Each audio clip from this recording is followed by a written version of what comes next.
नदी पाणी मातीच्या घागरी हिमथडीच्या तटाराया हिमथडीच्या तटाराया यमुनेचे पाणी पाजा जय महाराष्ट्र माझा जय महाराष्ट्र माझा गरजा महाराष्ट्र माझा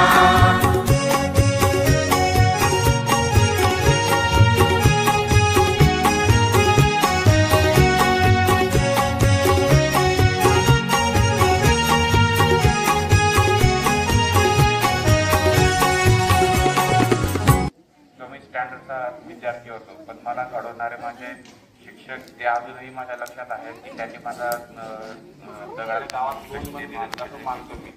एक म्हणजे ते आध्यात्मिक मंदिर, दुसरं म्हणजे विद्या मंदिर. दोन्ही गोष्टी आपल्या जागेवर एकदम म्हणजे उत्कृष्ट प्रमाणे व्यवस्था आहे त्यांची. राहिली गोष्ट विद्या मंदिरला जेवढं तुम्ही म्हणजे जीवनात महत्त्व देणार तेवढं कमी आहे. कारण की ही विद्या नाही आहे तर जीवन पुढे ढकलण्याचं एक साधन आहे.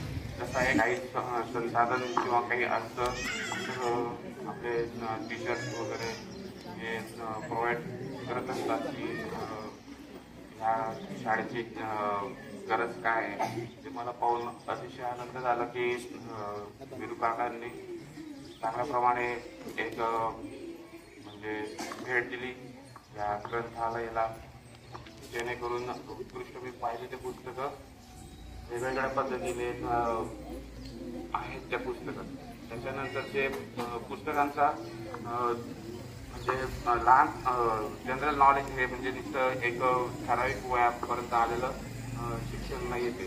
पुन्हा हे लहान मुलं सुद्धा म्हणजे ग्रहण करू शकतात आणि त्यांचा म्हणजे योग्य वयामध्ये उपयोगही करू शकतात. स्पर्धा परीक्षा आजकालचं युग हे स्पर्धा परीक्षाचं आहे.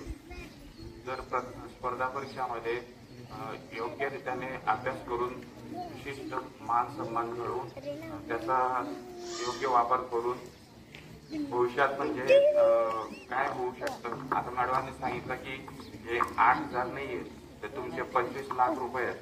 25 लाख रुपये देऊन जे तुम्ही नोकरी लागतात, नोकरी लागल्यानंतर त्याचा काय उपयोग होतो ते तुम्हाला माहिती आहे. जे आता विरू काकांनी 8,000चे पुस्तके दिले ते 8,000 नाही आहेत, तुमच्या जीवनाचं बदल घडवणारे एक पेज आहे जे आपल्या जीवनात येऊन आपण त्यांचा अनुग्रह करून आपण आपलं जीवन सुधारू शकतो. आणि स्पर्धा परीक्षा काय आहेत ते आतापासून जर या लहान मुलांच्या नॉलेजमध्ये दिले ना म्हणजे ते पुढे जाऊन स्पर्धा परीक्षेचं महत्त्व काय आहे ते कळू शकतील त्यांना. आणि त्या पद्धतीने जर यांनी तयारी केली तर मला नाही वाटत की पुढे जाऊन की यांना काही गोष्टीची कमी पडेल. तर एवढं 2 शब्द समजून माझं भाषण करतो. धन्यवाद भाऊ.